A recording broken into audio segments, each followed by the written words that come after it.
I opened a noodle shop with a signature policy. Unlimited noodle refills. My original intention was simply to provide a warm, filling meal for those struggling in poverty. But one day a woman came in with her 6 children. They ordered just a single bowl, but shamelessly demanded 18 refills, treating my restaurant like their own personal kitchen. When I tried to reason with her politely, she filmed a video, accusing me of being a greedy, heartless merchant, and incited the internet to cyberbully me. The very next day, a group of thugs swarmed my shop. They ordered one bowl and occupied the tables all day. When I went to confront them, they beat me to death right there. When I opened my eyes again, I had returned to the exact moment that woman walked in with her 6 children. This time I walked up to greet them with a smile. "Hey boss, give me the cheapest bowl of plain broth noodles you got." Standing at the entrance was a woman wearing clothes so faded they looked like they'd been washed with sandpaper. Behind her trailed 6 kids, looking like stick figures made of skin and bone. The ringleader was Brenda. On TikTok she ran an account called Brenda's Hustle Mom of 6. Looking at her familiar skanky face, my brain instantly replayed the memory of my own death. Sound of boots hitting my ribs, the taste of blood in my throat. She's the bitch who got me killed in my last life. My diner is smack in the middle of the Rust Belt, the old district. My customers are mostly blue-collar stiffs breaking their backs for minimum wage, and lonely old folks waiting to die. I wanted to do something good, give them a full gut for cheap. So I made a rule: $10 for a bowl of plain noodles, infinite refills. Until you puke, I don't care, just don't go hungry. For a year I made peanuts for profit. But I earned respect on the block until Brenda showed up in my past life. She brought her litter of 6 kids and ordered one bowl. She refilled that single bowl 18 damn times. She asked for fresh soup stock 5 times. When I gently told her, "Ma'am, this is a small business. The infinite refill is meant to help people who are really struggling, not for one bowl to feed 7 people," she flipped the script instantly. She whipped out her iPhone, newer than mine, and started recording. "Look at this, guys. This shady-ass diner says unlimited noodles on the sign. But now that my starving kids want to eat, she's giving me attitude." She screamed, spit flying. "You think because I'm a single mom with kids I'm easy to bully? Ain't poor people human? Do we deserve to be humiliated by capitalists like you?" Tears streamed down her face on cue. The 6 kids, trained like circus animals, started wailing. That video broke the internet. Overnight I went from neighborhood hero to the scum of the earth. My Yelp page was nuked with thousands of 1-star reviews. My phone didn't stop ringing. Death threats, insults, people telling me to rot. The next day a gang of local thugs blocked my door. They ordered one bowl each and sat there all day, scaring off actual customers. When any cops showed up, they played innocent. The second the cops left, they were back on their bullshit. I couldn't take it anymore. I went up to argue. They pushed me down. Then came the kicks, the stomps. As my consciousness faded into the black, the last thing I heard was their mockery. "Damn, just a noodle flipper thinking she can mess with our influencer. Bitch had a death wish." Turns out Brenda wasn't just poor. She was a manufactured influencer, a fraud. And I was just the sacrificial lamb she slaughtered for traffic. I blinked. I was back. Brenda was standing at the door with her 6 skinny kids. "Since God gave me a second round, I swear on my life, I'm going to make this leech regret the day she crawled out of the gutter." I forced the muscles in my face into a beaming, welcoming smile. "You made it. Come on and bring the babies. Grab a seat." My enthusiasm hit Brenda like a truck. She froze. She clearly had a dozen scripts ready for when I gave her a dirty look. Scripts designed to maximize her victimhood and boost her views. She never expected the red carpet treatment. A boss. "Hey, don't mention it. Customers are family." I cut her off quickly, shoving 2 tables together to make a banquet setup. I poured 7 glasses of hot water. "The kids look frozen. Drink up, warm up that stomach." The suspicion in Brenda's eyes faded, replaced by a glint of pure, unadulterated greed. She probably thought I was just another brain-dead do-gooder. An easy mark. She cleared her throat, starting her routine. "Boss, we're tight on cash. We just want one bowl of the plain noodles." She dug around in her pocket for an agonizing minute, pulling out a fistful of crumpled bills. "Exactly $10. I took the money with a grin. "You got it. One plain bowl coming right up." I turned to the kitchen, but instead of boiling water immediately, I went to the back office. I adjusted the security cameras, tweaking the angle until Brenda's table was in crystal clear 4K resolution. Then I cooked the noodles. "Here we go. Hot and fresh. Eat up." Brenda grabbed the chopsticks immediately.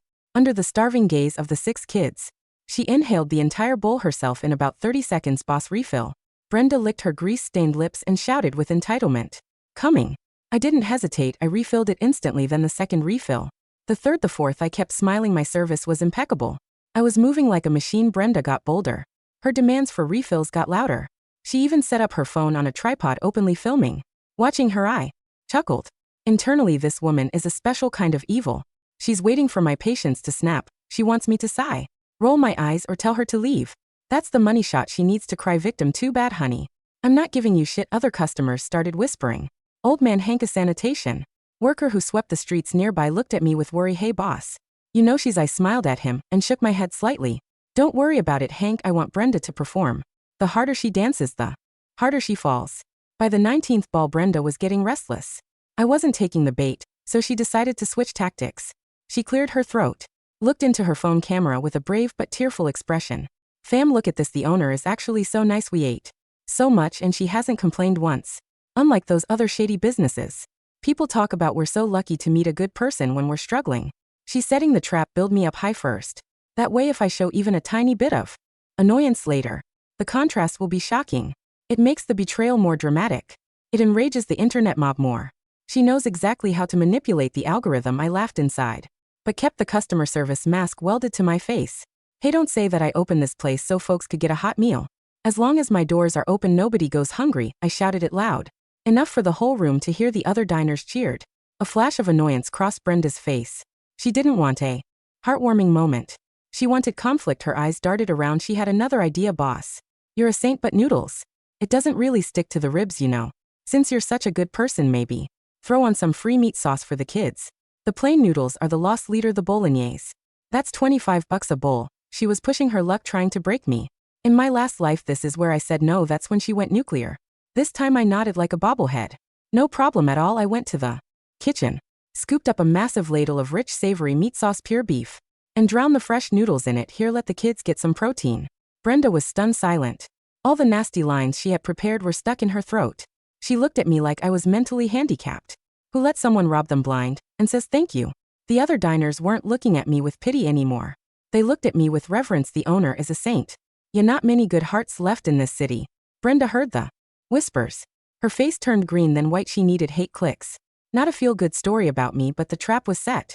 She had to keep eating. 20th bowl, 25th bowl, 30th bowl. By bowl 30, the kids were slumped in their chairs looking green. They looked like they were about to explode. Brenda's stomach was distended like a balloon she couldn't force down. Another bite. But she wasn't happy about getting $200 worth of free food. She was pissed because her skit failed. She glared at me with pure venom like I'd killed her father. She mumbled a hurried thanks and dragged the 6 kids out the door, fleeing the scene. I stood in the doorway, watching her waddle away, and rubbed my stiff cheeks. You think this is over, Brenda? Oh no, honey, the show is just starting. The moment the door chimed shut behind Brenda and her brood, the silence in the shop was heavy. It smelled of beef tallow and tension. Boss, you okay? Hank asked, leaning on his broom. That woman, she ain't right. The way she ate, like a wolf that hasn't seen winter in years. I'm better than okay, Hank, I said, my voice steady. I'm prepared. I flipped the sign to close 2 hours early. I didn't need the extra $20 from the late night shift. I needed to secure the kill. I went straight to the back office. My hands didn't shake. In my last life, panic had been my undoing. I had reacted to her provocations like a wounded animal, lashing out, which made for great villain edits on her TikTok. This time, I was the director. I pulled the SD card from the newly installed 4K system and plugged it into my laptop. The footage was crisp.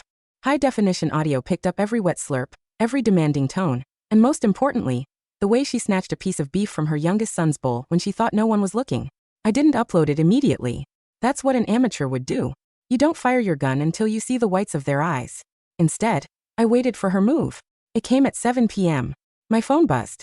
A notification from a burner account I'd set up to monitor Brenda's hustle. She had posted a video. The thumbnail showed her face swollen with fake tears, the caption reading, "Humiliated and sick. The dark truth about the free noodle lady." I clicked play. The video was a masterpiece of editing. She had cut out the 30 bowls.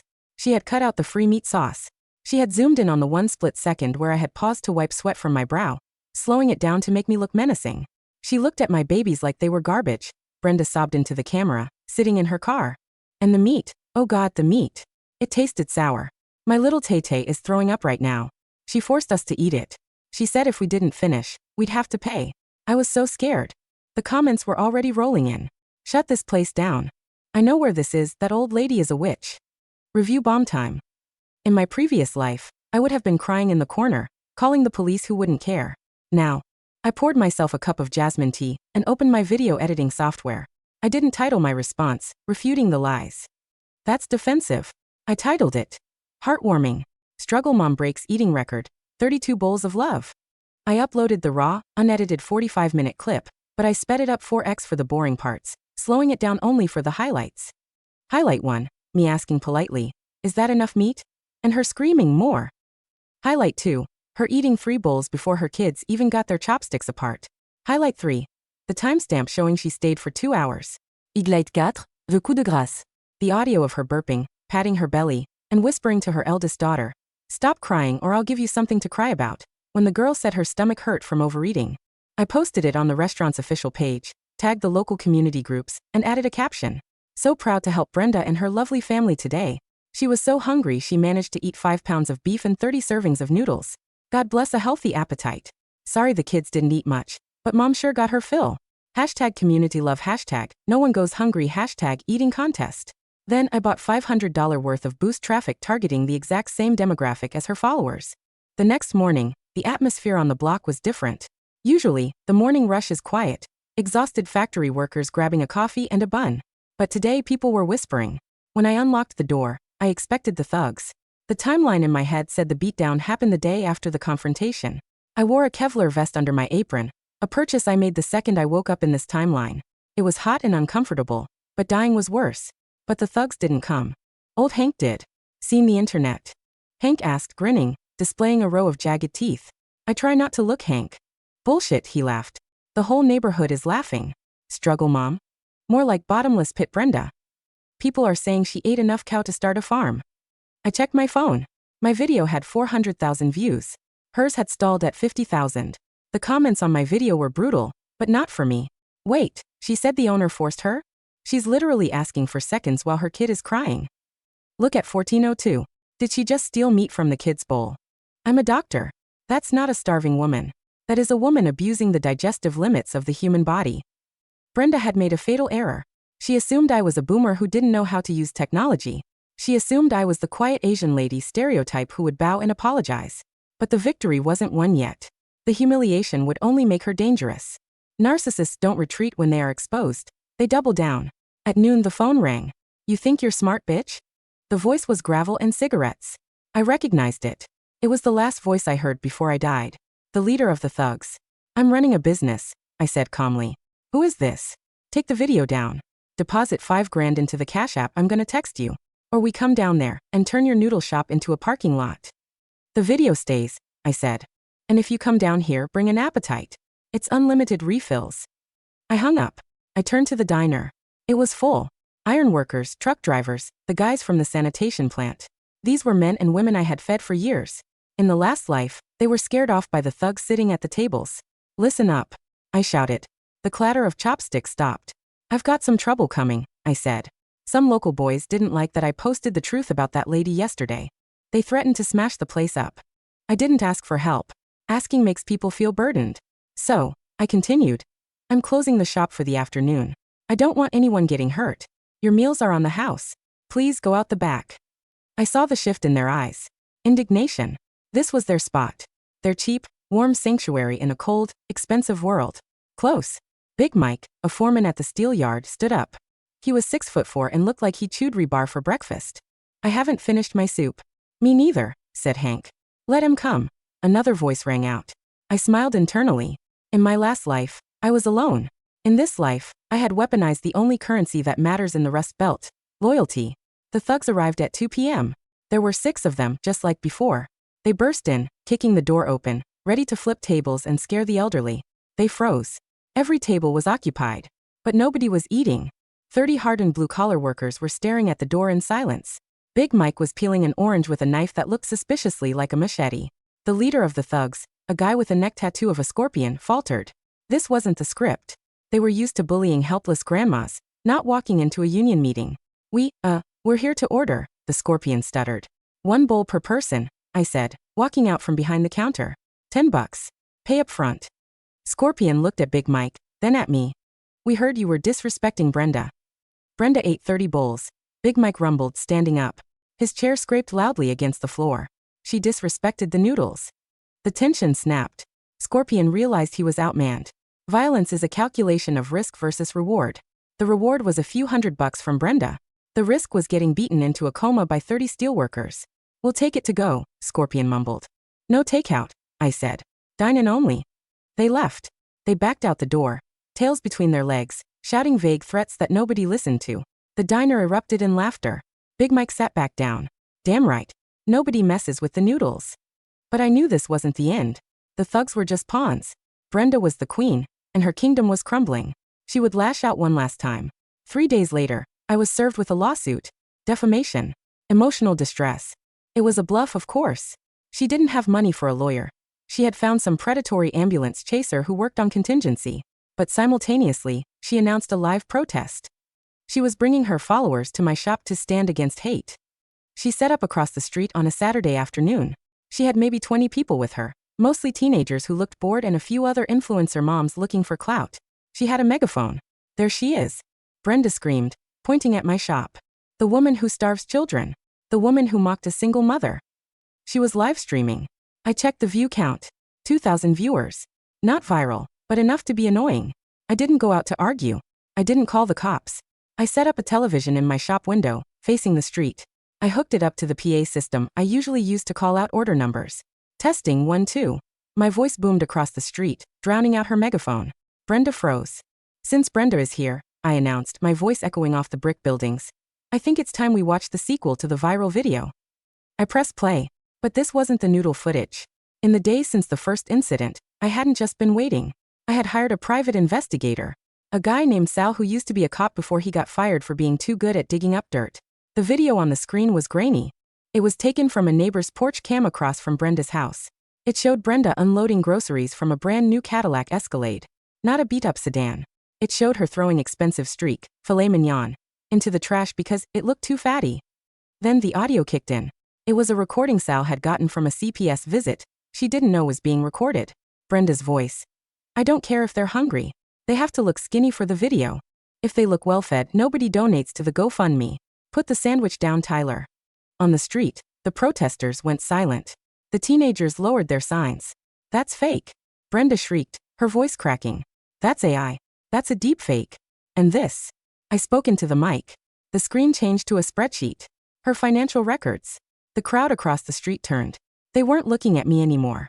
They were looking at Brenda. You drive an Escalade? One of the other moms asked, clutching her sign that said End Poverty. I took the bus here. She's lying. Brenda lunged toward the shop, but she wasn't attacking me. She was trying to smash the TV through the glass. That was the moment the police arrived. I had called them 30 minutes ago, not for harassment, but to report felony fraud and child endangerment, armed with the dossier Sal had compiled. They didn't arrest me. They bypassed my shop entirely. 2 officers grabbed Brenda as she tried to claw through my window. Brenda Miller? The officer asked. We have a warrant regarding the misappropriation of charitable funds and 6 counts of child neglect. As they cuffed her, she looked at me. Through the glass, our eyes met. I wasn't smiling. I wasn't gloating. I just looked at her with the blank, indifferent stare of a merchant who had cleared out bad inventory. She screamed as they dragged her into the squad car. Her phone, still live streaming on its tripod, captured the whole thing. The comments were flying so fast they were a blur of OMG and lock her up. The 6 children were placed in the back of a separate cruiser. A female officer was talking to them gently. I saw the oldest boy, Tyler, the one who looked like a stick figure, holding a chocolate bar the officer had given him. He took a bite, and for the first time he didn't look terrified. He just looked like a kid. A month later, the shop was quiet again. The viral fame had faded, which was fine by me. I wasn't an influencer, I was a cook. The thugs never came back. Without Brenda's money, the Scorpion moved on to easier targets, eventually getting picked up for robbing a liquor store 2 towns over. It was raining. The bell chimed. A woman in a sharp suit walked in. She looked like a social worker. Behind her was a boy. It was Tyler. He looked different. He had gained maybe 5 pounds. Not much, but his cheeks weren't sunken anymore. He was wearing a coat that actually fit. Hi, Tyler said, his voice small. Hi, Tyler, I said. What can I get you? He wanted to come see you, the social worker said. He's in foster care now. A nice family in the suburbs. But he insisted. Tyler reached into his pocket. He pulled out a crumpled $10 bill. You said, $10 for unlimited noodles, he whispered. I want to pay. For real this time. I looked at the money. I looked at the boy who in another life had watched me die while his mother laughed. I took the $10. If I refused it, I'd be treating him like a charity case just like his mother did. Taking it gave him dignity. 1 bowl of plain noodles coming up, I said. I went to the kitchen. I boiled the noodles. Then I reached for the pot of beef brisket I had been stewing for 12 hours. I heaped the meat onto the noodles until you couldn't see the broth. I added a braised egg. I added fresh bok choy. I carried the bowl out. Refills are free, I said, setting it down. But I think this one might fill you up. Tyler picked up the chopsticks. He took a bite. He didn't wolf it down in fear. He ate slowly, savoring the warmth. It's good, he said. It's just noodles, I replied, wiping the counter. Outside, the rain washed the grime off the rust-belt streets. Inside, it was warm. The nightmare was over. The balance was restored. And tomorrow, I'd open at 6 a.m. sharp. People need to eat.